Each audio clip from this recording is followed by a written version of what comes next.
Okay, so in this chapter, we'll talk about angular momentum. Okay. Angular momentum is denoted by L. What does that arrow mean? It's a vector, okay? And angular momentum is sort of cousins of linear momentum, okay? Do you guys remember what Newton's second law is? I'm sorry? Very good. Force, the net force acting on a system is equal to time rate of change of linear momentum, okay? And this reduces to F equal to ma when? When does it reduce to that?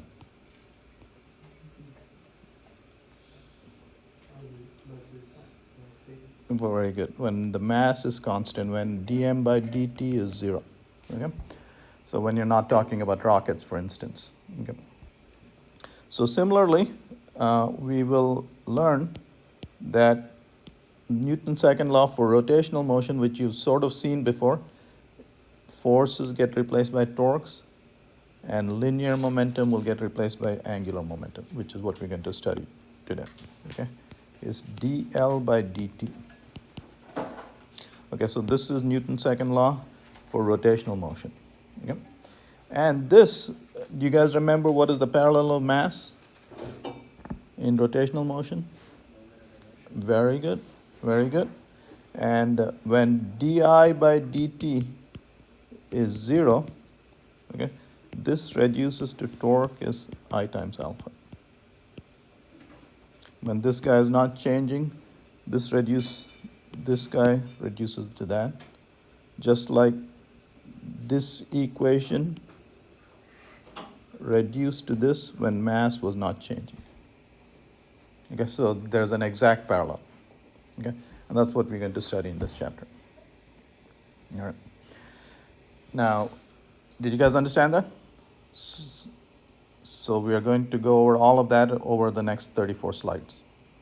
Okay. Now, it turns out that, so again, you saw that when the net force acting on the system was 0, external force acting on the system was 0, momentum dp by dt was 0, momentum of the system was conserved. Just like that in nature, you'll see that when external torques are 0, dl by dt is 0. Angular momentum will be conserved. And you'll see some spectacular examples of that. Okay? So that's what we'll talk about. Okay, so again, here's Newton's second law for rotational motion. And this will reduce to that when I is constant. Okay?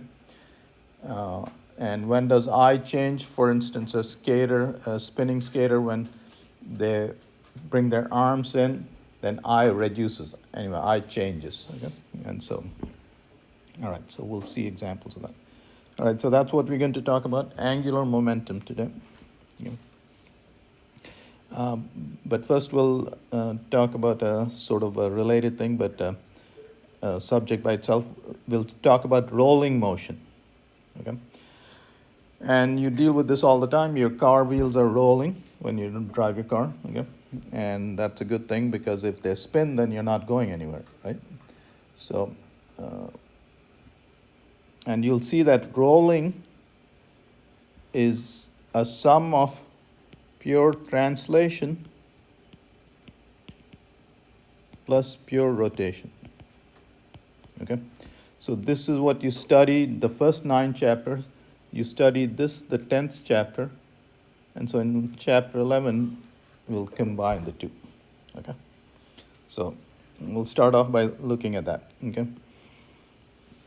So what this is showing you is these are cycloids.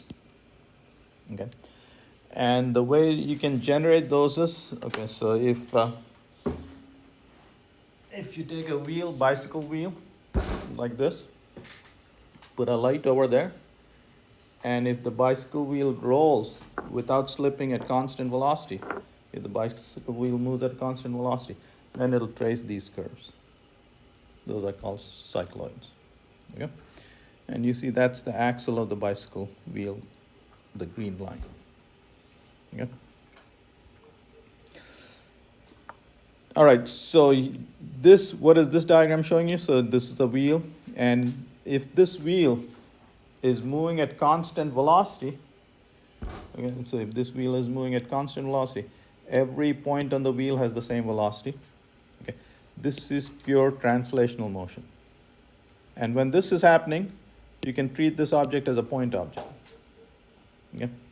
And that's the kind of motion we studied in the first 9 chapters. Okay? This is pure rotation. In pure rotation, that's the axis about which it's rotating.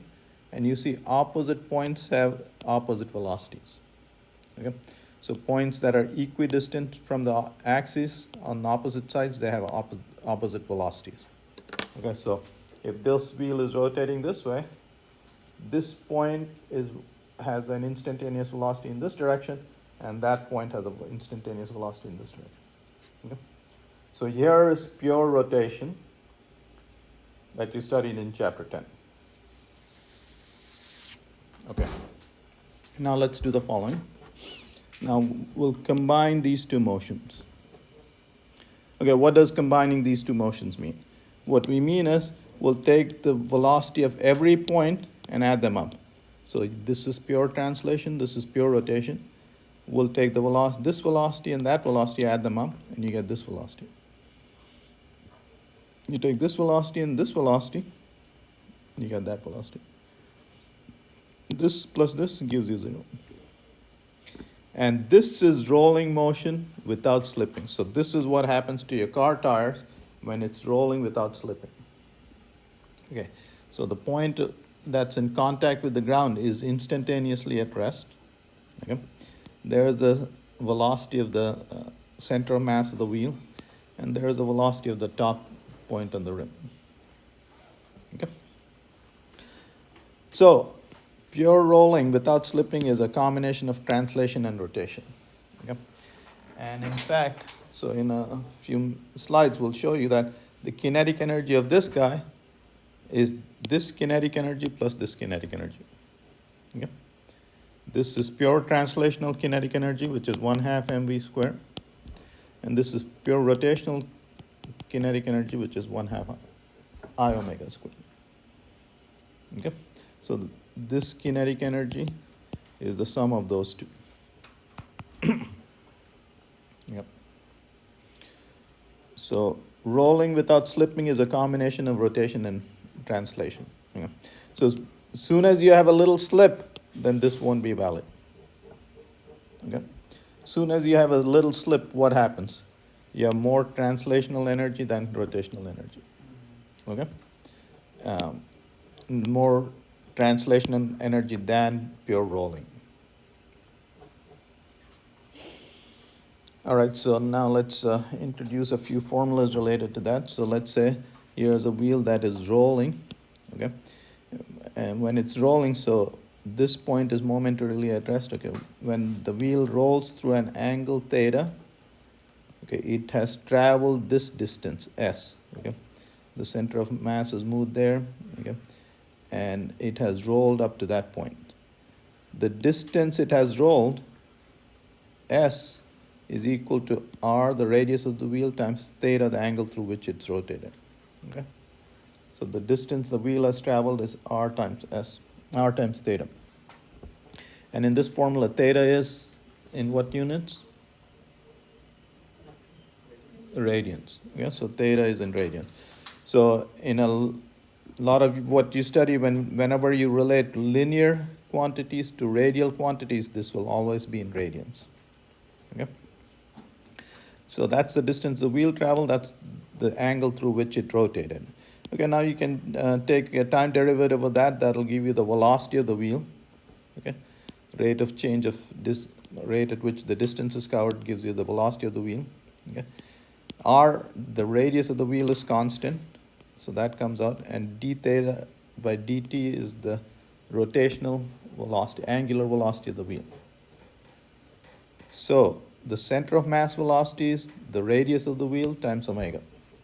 Okay. All right, now you can understand something. You guys have seen people put bigger wheels on their cars. Why do they do that?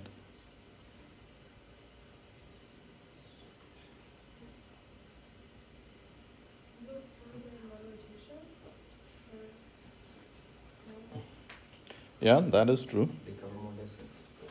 That's what she said. All right, so here's why they do it. Okay, your engine can give you a top angular velocity. If your wheel is bigger, then your top speed will increase. Okay? So if your top speed for your car is 100 miles an hour, you put a 10% larger radius wheel, now your top velocity went to 110 miles an hour. Okay? Yeah. So, all right.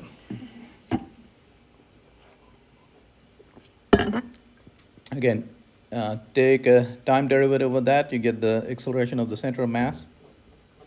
Again, r is constant, d omega by dt is alpha, okay? So the center of mass acceleration is equal to r times the angular acceleration of the wheel, okay? So this is what your engine provides, okay? And that translates into center of mass acceleration. Now, so when this wheel is purely rolling, so the kinetic energy of this object is the kinetic energy of this particle plus the kinetic energy of this plus the kinetic energy of this, and so on. You add them all up, okay? And so what this is telling you is the kinetic energy is the moment of inertia about this point, about this axis, okay? So I subscript P is the moment of inertia about this axis, and omega is the angular velocity of the wheel about that axis.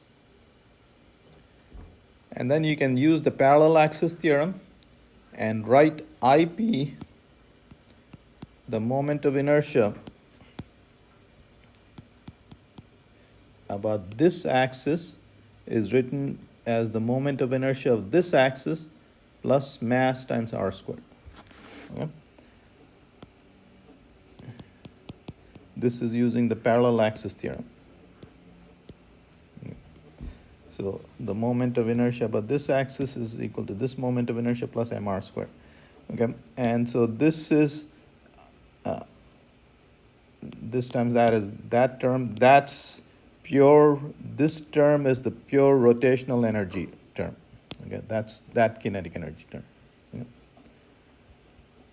And then this term. 1/2 mr square omega square. R omega is v, 1/2 mv squared. Okay? And that's the pure translation term. So the kinetic energy of rolling is the kinetic energy of pure rotation plus the kinetic energy of pure translation. Okay? So that's what we started off by saying. Pure rolling is pure translation plus pure rotation. Okay?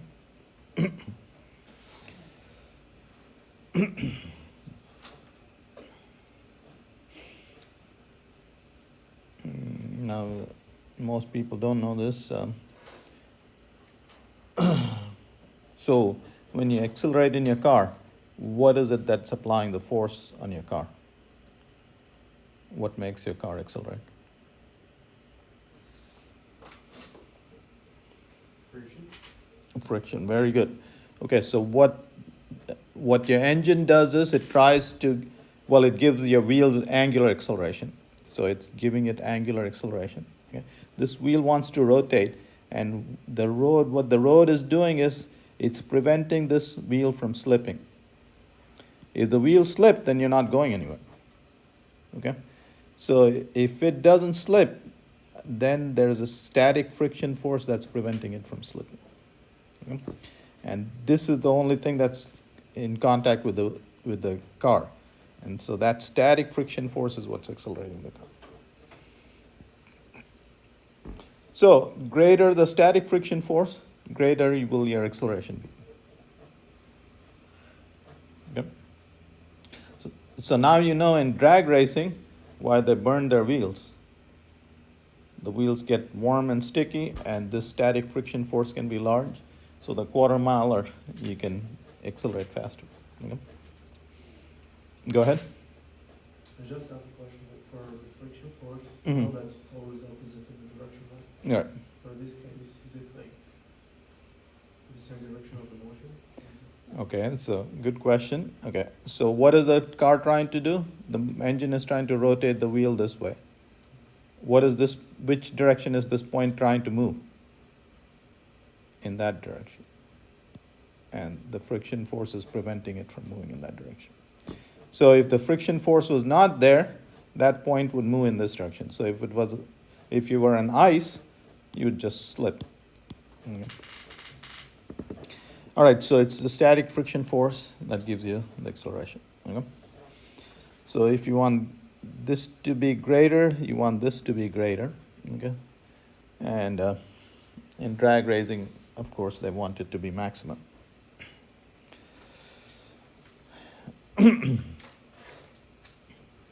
All right, what this thing is showing you is a wheel rolling down an incline without slipping. Okay? And so there's a static friction force. So if there was no static friction force, this would just slip down, okay? And it's preventing it from slipping. The static friction force is preventing it from slipping. Okay, we'll look at this formula, but before we do that, let me remind you of something else. We've already done an experiment on this. So let's say, well, we didn't use an ice cubes, but let's say you have an ice cube that's sliding down this incline. Anybody remember what the acceleration of that ice cube is? No, that's mg is in this direction. What is the acceleration in this direction? This would be mg sine theta, and so acceleration is g sine theta. Okay? So again, let me do a clean diagram here. So if you have an ice cube sliding down the incline without friction, its acceleration is g sine theta. So now what we're studying is a wheel rolling down the incline without slipping, and the acceleration of the center of mass, you see, is given by that. It's g sine theta, the same as for this guy, except that it's divided by a factor that's greater than 1. And you see, the greater the moment of inertia about the center of mass, smaller this acceleration. Okay? Everybody understand that? So see, the acceleration of this guy is less than that of this guy. All right, so here's a question for you guys.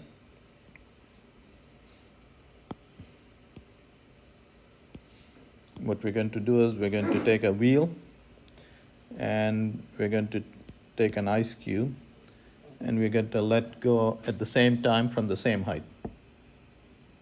Which one is going to win the race?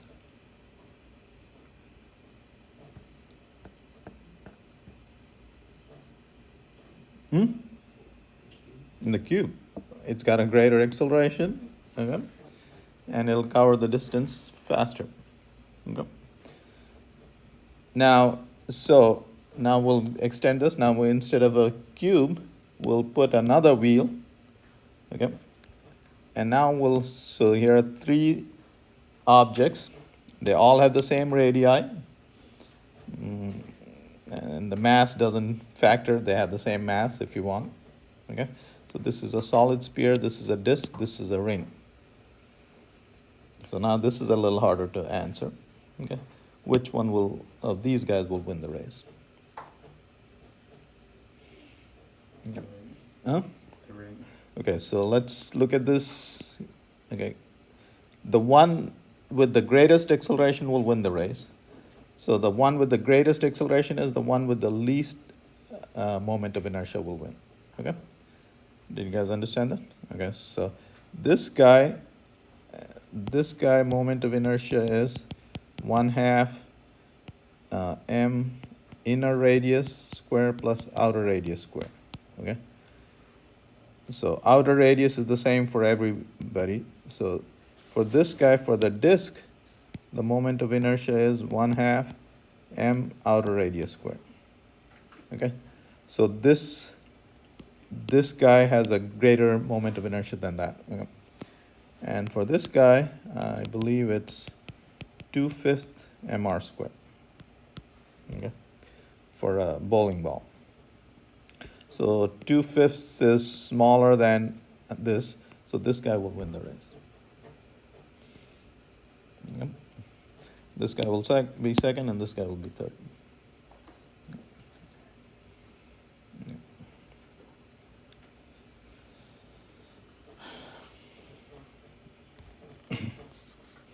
All right, so that was just fun stuff. Now we'll deal with some serious stuff.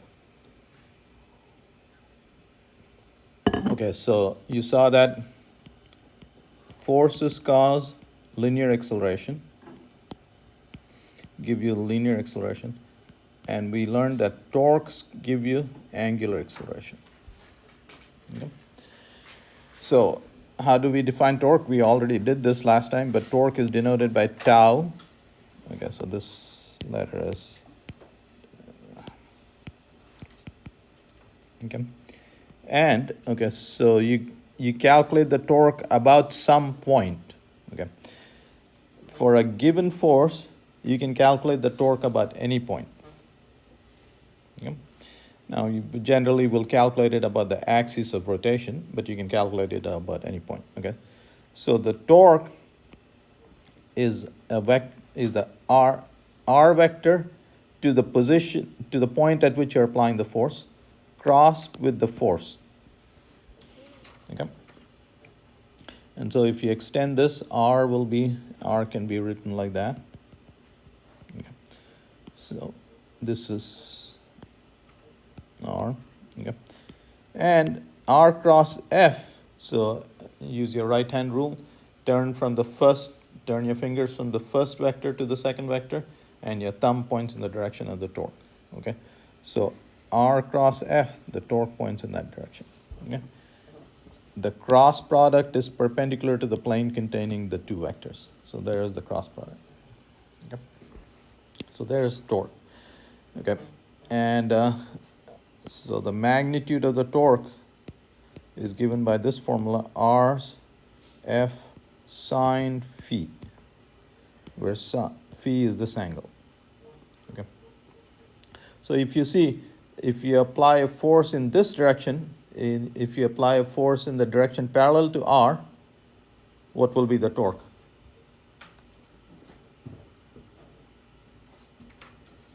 0. Very good. So sine 0 would be 0. If you apply a force in the direction opposite to r, what will torque be?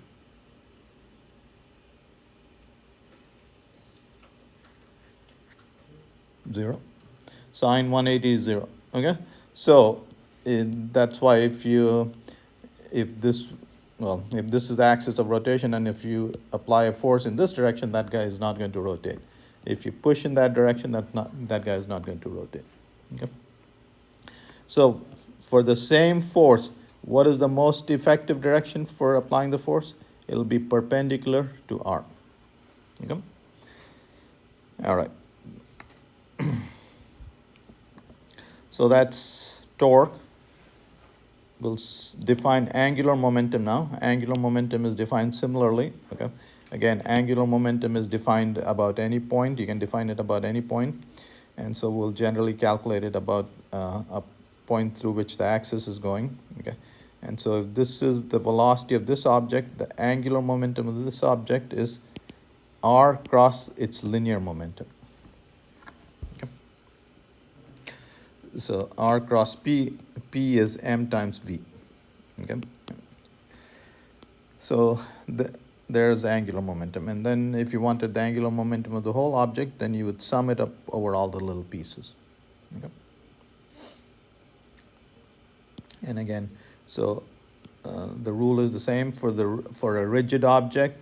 If it's spinning that way, you point your fingers in the direction of the spin, and your thumb points in the direction of the angular momentum. Okay. Again, you're using your right hand. If your spin points in this direction, the angular momentum is pointing in that direction. Okay. So just like Linear momentum was mass times velocity. Okay. Angular momentum, okay, for an object whose moment of inertia is constant, the angular momentum is I times omega. Okay. Exactly the same formula, angular momentum, mass got replaced by moment of inertia, and V got replaced by angular velocity. Okay. So for this wheel, what is the direction of the velocity, angular velocity? Again, the velocity points in the direction of the axis. You point your fingers in the direction of the spin, and your thumb points you in the direction of the velocity. Okay, so that's the direction of the velocity, and that's the direction of the angular momentum. Okay. All right.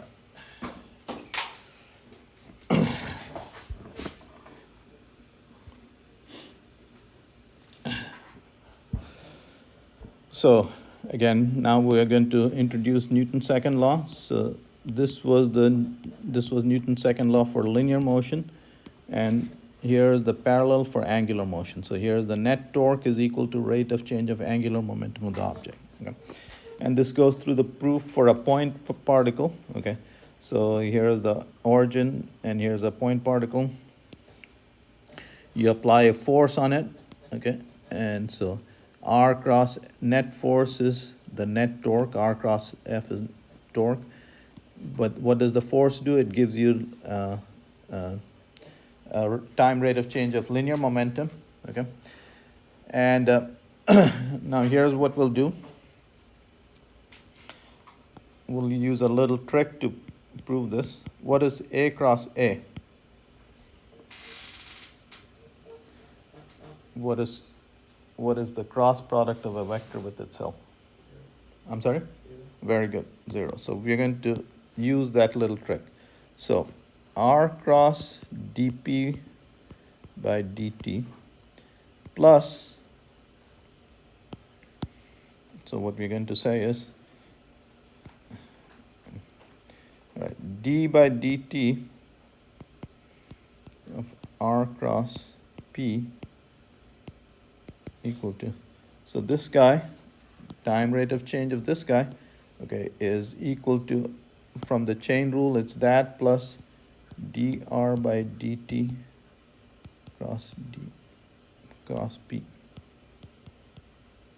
Everybody understand that? D by dt of this is derivative of this times the cross with that plus derivative of the second term. That's the chain rule. Okay. But what is dr by dt? Dr by dt is velocity cross P, which is P over M plus cross P.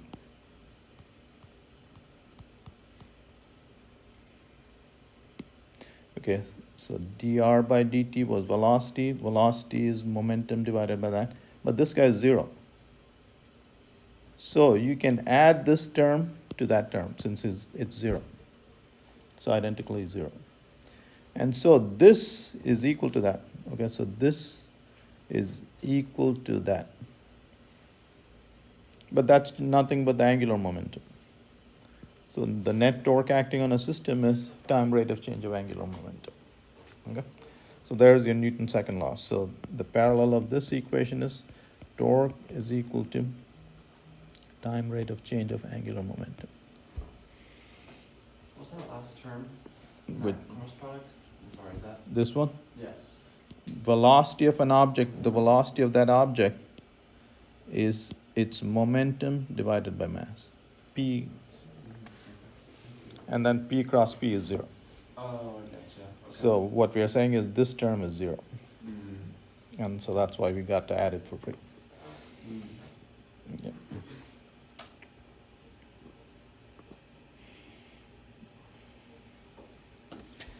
All right.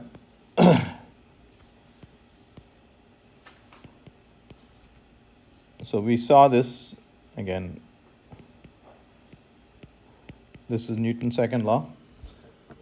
What does it apply to? What kind of systems does it apply to? It applies to a single particle. It applies to a system of particles. When you have a system of particles, how does it work? You just take the sum of the momenta of all the particles, that's the total momentum. You take the force acting on each particle and add them up, that's the total force, and it applies to that. Okay? So if you have a single particle, that will be the momentum of the single particle, that will be the force acting on the single particle. If it's a bunch of particles, you just add the momenta of all of them, add up all the forces on all of them, and this still applies. Okay? So that equation applies to single particles and a system of particles. And so we're going to show that this applies the same way. It can apply to a single object or a whole bunch of objects. Okay? It can apply to a single particle or a system of particles. Okay? And that's right. So if you have a system of particles, the total angular momentum is just the sum of angular momenta, because those are, after all, vectors, and you can add vectors. Okay? And time rate of change of the sum is equal to time rate of change of the individual angular momenta, which is the individual torque acting on those particles, and the sum of all those torques is the net torque. Okay? So that equation applies to a single object or a bunch of objects or a system of objects. Okay? So that's what we're saying.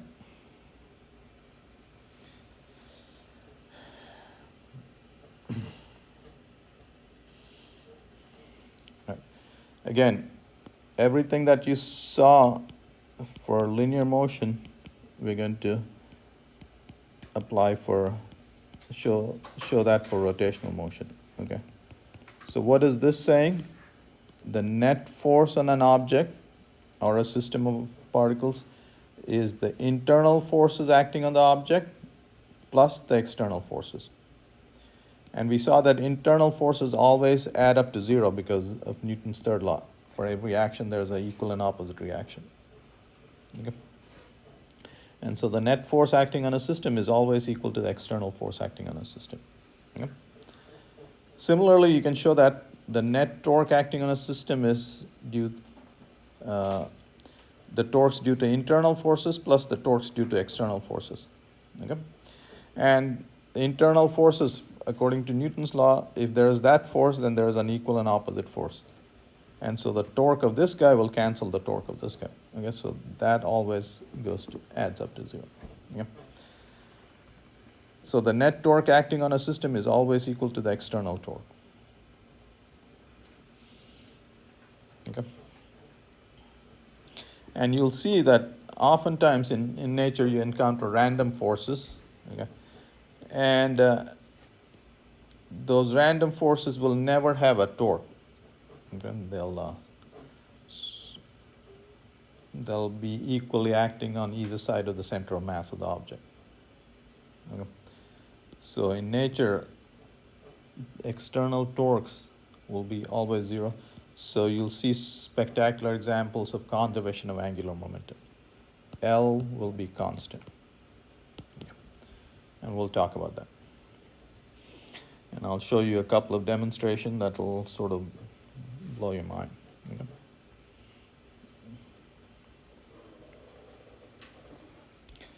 All right, so torques, so the net torque is equal to time rate of change of angular momentum.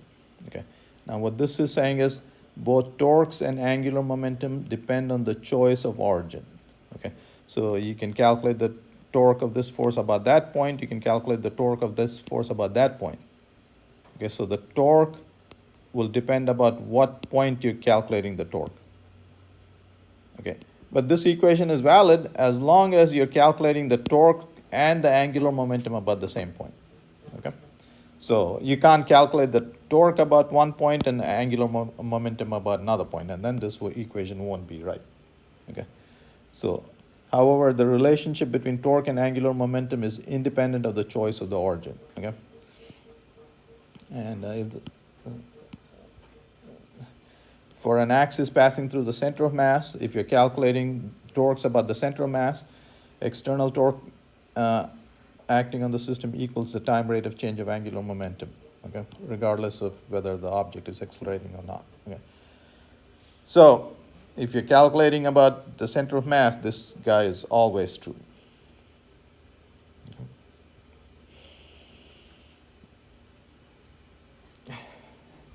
Okay, so what this is showing you is the following. If you have a point particle moving about in a circular orbit, then the angular momentum is mvr.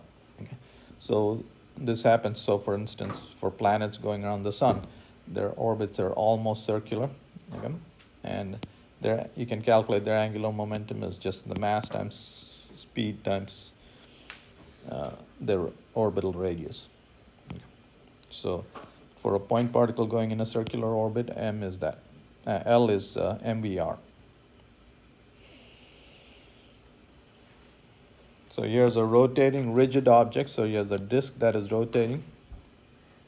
Okay, again, you point your fingers in that direction, your thumb points in that direction with your right hand, and that's the direction in which angular momentum is pointing. That's the direction of the angular velocity as well, okay? And so what this is showing you is the angular momentum of this little particle, which is going in that direction, is mvr. And so the angular momentum of the disk will be the sum of all these guys. Okay. So the angular momentum is sum of all those little angular momenta, and that will, so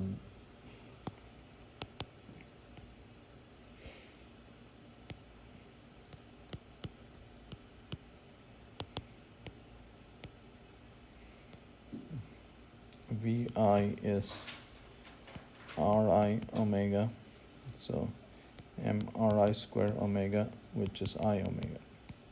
Okay. So for a rigid object whose moment of inertia does not change, that's not true for an ice skater. An ice skater, she or he can change their angular moment of inertia. For a rigid object, moment of inertia is constant, and so angular momentum is I times omega. Okay. And since that is constant, torque is I times alpha. Okay.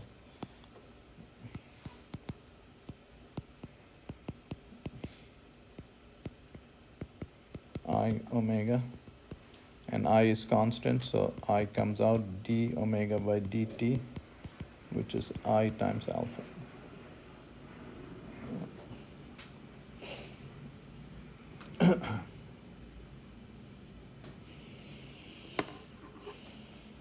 All right.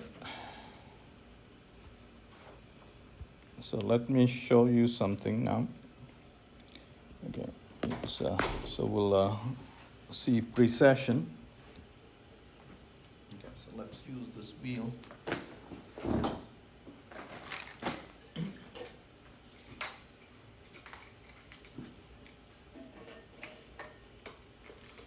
All right, so there's this wheel. What are the forces on this guy? There's the force of gravity acting in this direction, okay? And that force, you can calculate the torque about this guy. There is R, there is the force, and you can calculate the torque. And if I let go, it fell. All right. No surprise there.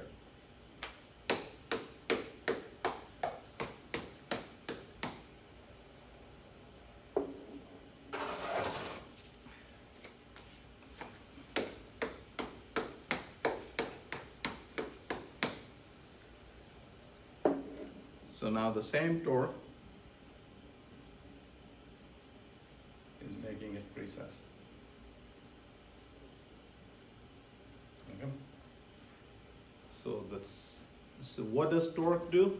It changes angular momentum. Okay. So we'll do the diagram. Do it on this diagram. Okay. So we were calculating the torque about that point. There's the weight of the object. Okay.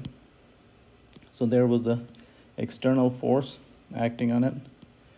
and there's R cross F is if the torque is in this direction, okay? And so if this had an angular momentum like that, its angular momentum will change in this direction. And so the top precesses. Okay? If it didn't have an angular momentum, it was changing like that, and so it just topples over. Okay? Soon as you give it a spin, now it starts precessing. Yeah. All right, so it turns out that the faster the top is spinning, the slower its precession velocity. Okay? So, okay. So again, it precesses like that. Okay. So this is the angular velocity of the precession. And the precessional angular velocity is inversely related to the spin of the object. So the faster the top is spinning, the slower its precession frequency. Okay. And of course, m is the mass of the object. Okay. So, okay, so here's another example.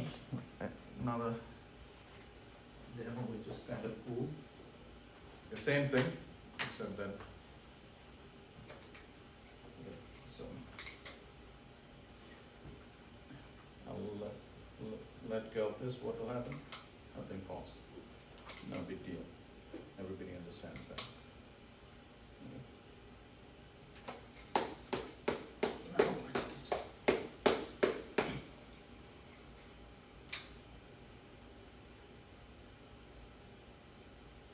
Okay, so the same demonstration of that.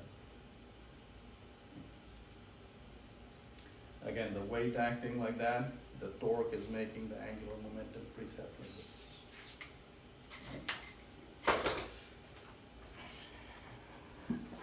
All right, so that's what you can see here as it's spinning, it precesses like that. Okay. All right, so now we'll talk briefly about a few conservation of angular momentum cases. Okay, so again, Newton's second law for rotational motion is net torque or external torque is equal to dl by dt. And if this guy is 0, dl by dt is 0, that means L is constant. L is not changing with time. Okay, and you can do this experiment at home. If you have a cat, grab it by its legs.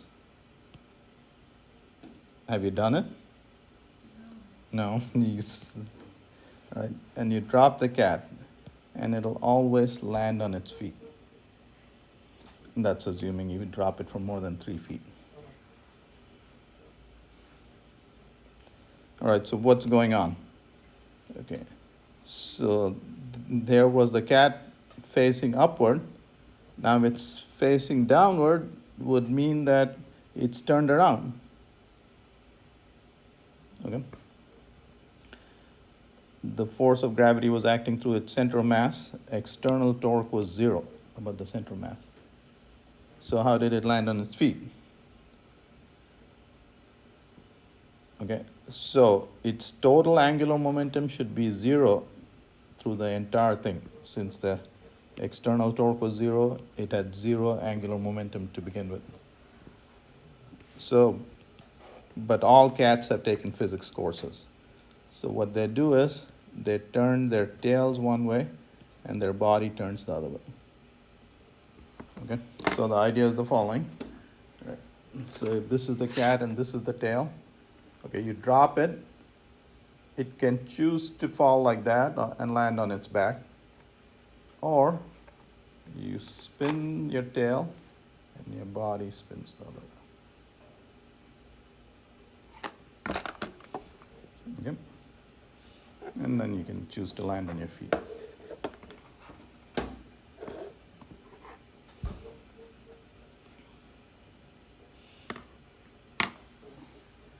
This is not silly. This is really useful.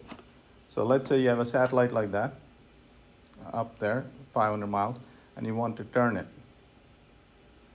what do? Well, you put a gyro in there, turn the gyro, satellite will turn. Okay? So you use that all the time. You want to turn it this way, turn this gyro that way. So you have 3 gyros. You want to turn it along this axis, or along that axis. Okay. All right, so these are very spectacular examples of conservation of angular momentum. Okay.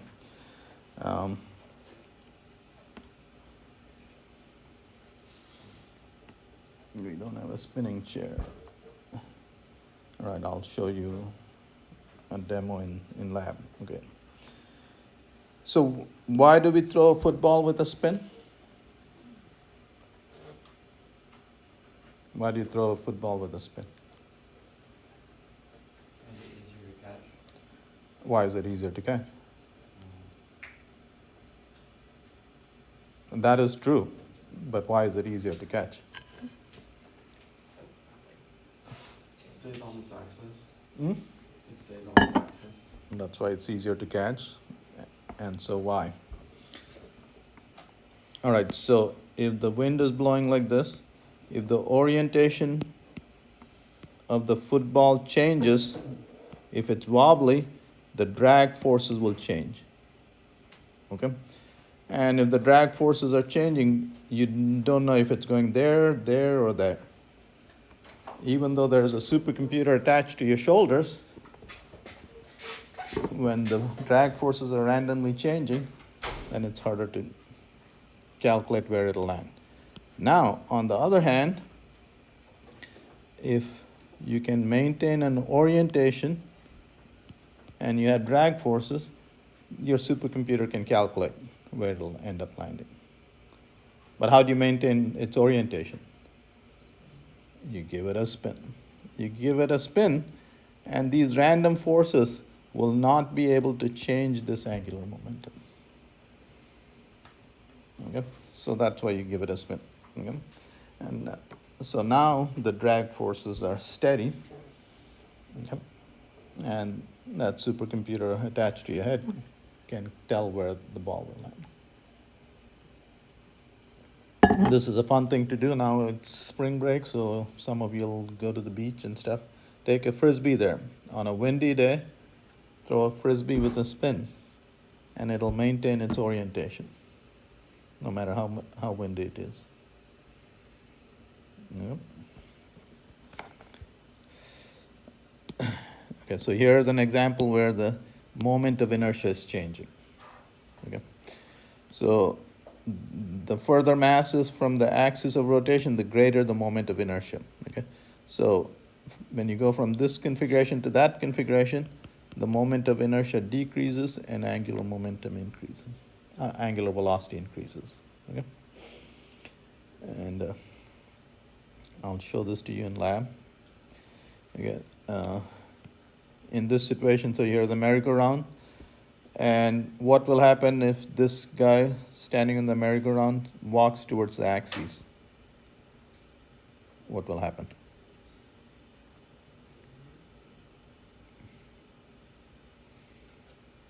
Okay, when this guy walks towards the axis, the moment of inertia of the system decreases, just like this situation.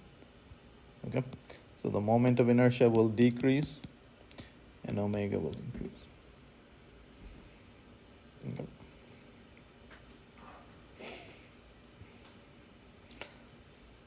I'll show you astrophysical examples of this stuff. I mean, this stuff is not silly stuff, so you'll see in a second.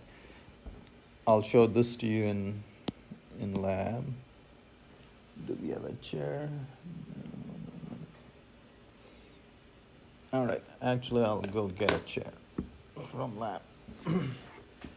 This is a good one.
Just no way.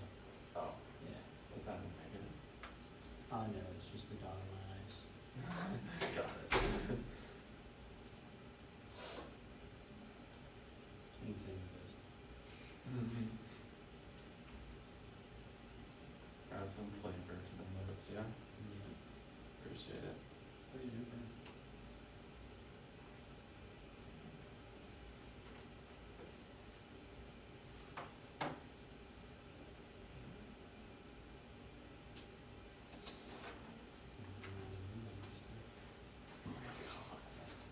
That's crazy.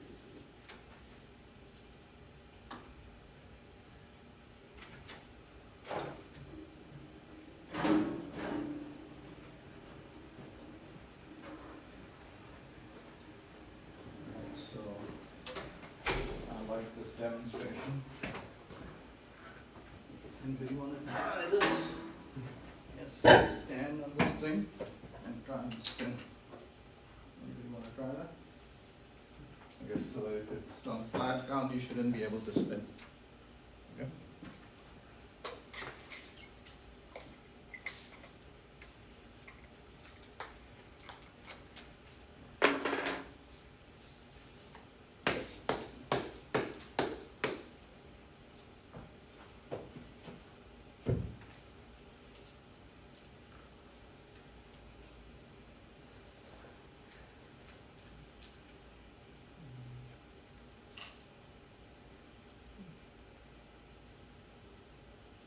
Okay.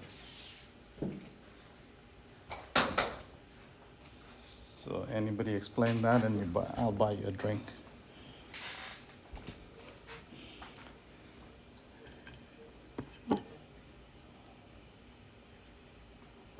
Again, conservation of angular momentum. Okay. External torque is 0. dl by dt is 0. Okay, so here's the system. Okay, so here's what's going on. So this system we gave the wheel a spin. It had an angular momentum. The system has an angular momentum. And let's say it's 20 units in the upward direction. Okay. Then what did you do? You flipped the wheel. So the wheel had a angular momentum of minus 20. But there's no external torque acting on the system. So the total angular momentum of the system has to remain constant. So hence, this person had to spin in that direction 40 units. Okay. So you can see that. So if I have this wheel, I'll do it again. I'll have this wheel and I'll give it a spin in this direction. Okay? So I'll make the wheel spin in this direction. And when I flip the wheel, I should be spinning in the direction of the original direction of the wheel. Do you guys understand it? All right, so let's try that.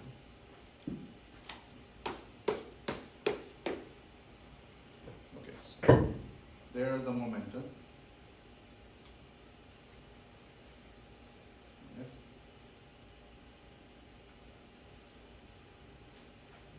There's no way you can figure it out. Angular momentum is so counterintuitive. Did you guys understand that?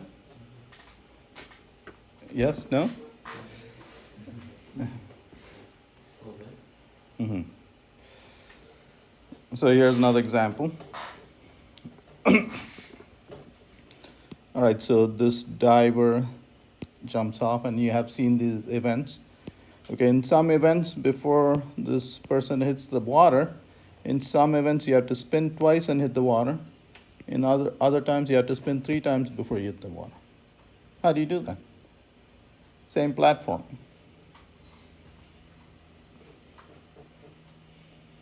You have so much, the center of mass is going on a parabolic trajectory. You have the same amount of time.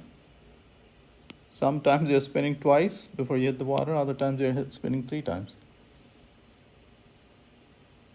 Changing your moment of inertia. So, very good. So what you do is, See, so when you jump off, what you're doing is you're giving yourself angular momentum, and then you play with the angular momentum for this amount of time. Okay, so if you scrunch yourself up real good, then your angular velocity is higher, and the longer you scrunch, the more you spin, and you fall down. So all those months of practice are just about how long to stay scrunched up.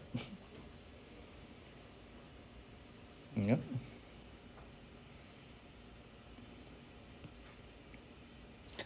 Those demonstrations we showed you can be used to turn satellites. So here's a satellite whose orientation you had to change. So again, so here's a satellite, okay? You want to change its orientation, give the gyro a spin in this direction and the satellite will turn in that direction, okay? So three gyroscopes with mutually perpendicular axes can produce any desired rotation of the spacecraft.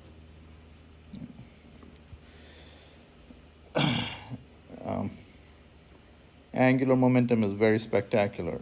So here's a, so what this, the next few slides are going to tell you about is the following. All fundamental quantities are quantized. Okay, so here's a, okay.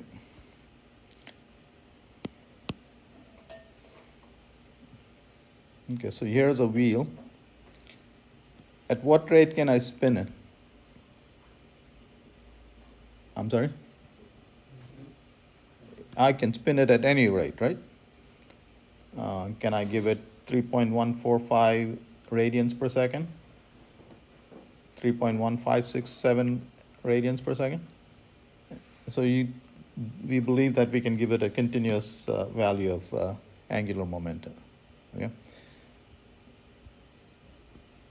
It turns out that's not true. Okay, so here's an electron. There's about 10 to the power of 80 electrons in the universe. And they're all spinning, and they're all spinning at exactly the same rate. Now loosely. Their angular momentum is 1/2 h bar. That's the same angular momentum of the protons is also 1/2 h bar. Okay? So angular momentum at the microscopic level. So, so angular momentum is quantized. So you can have integer or half integer, and this is the units in which angular momentum comes in. Okay, that's the Planck's constant divided by 2 pi. Okay? So particles that have half integer angular momentum, they are called fermions. And particles that have integer angular momentum, they are called bosons. Okay? So, and you might have seen this. These are the quarks. Okay? These are the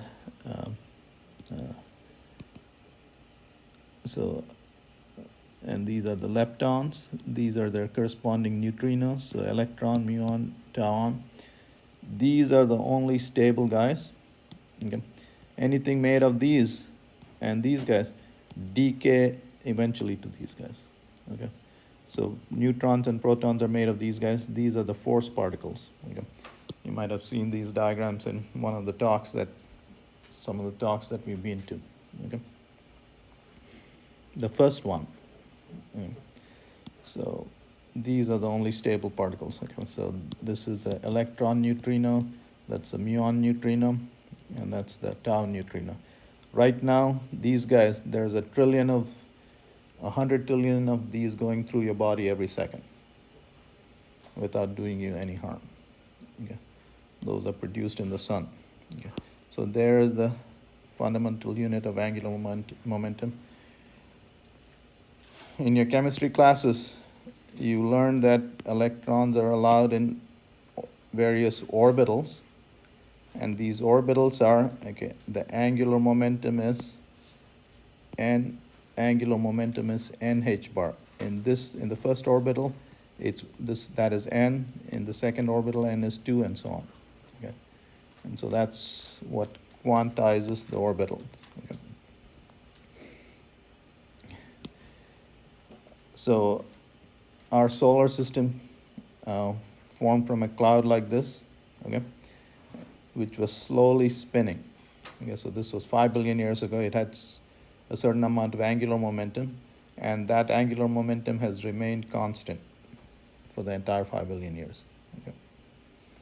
So this initial spin is, and most of the angular momentum is contained in the sun, which is spinning. Okay. So that angular momentum has remained constant over the 5 billion years. Okay.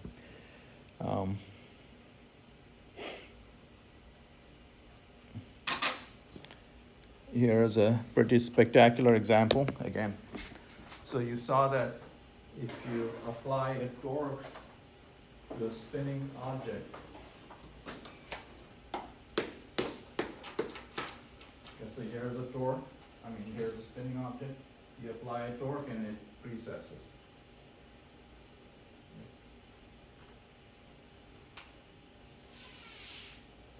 The Earth is at top. Okay, what is the North Pole?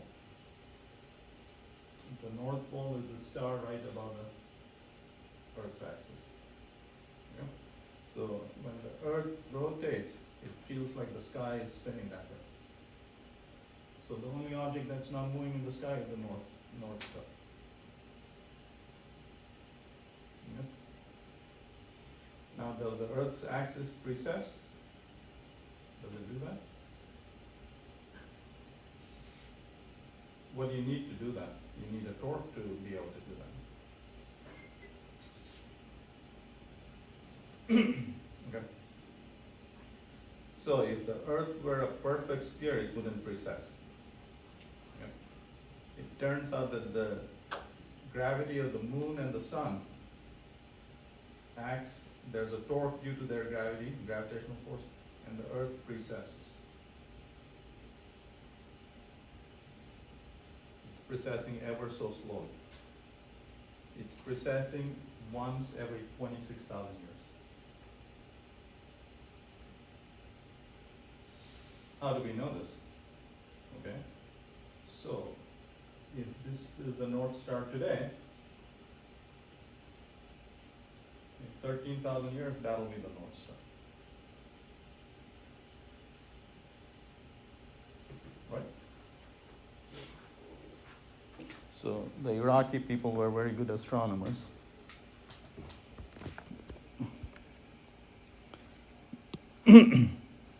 This is the North Star today. There is the North Star 5,000 years ago.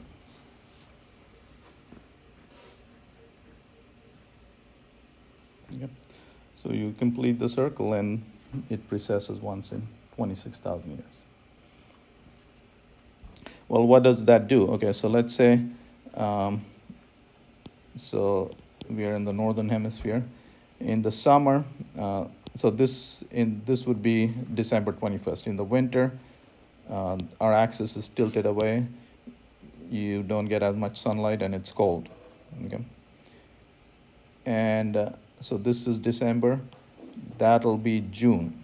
That's summer for us. But in 13,000 years, the axis will have precessed. So for us, summer will be in December. Okay. And this axis will be pointing in that direction. So winters will be in June. Did you guys understand that? All right, we'll stop here. You guys all look tired.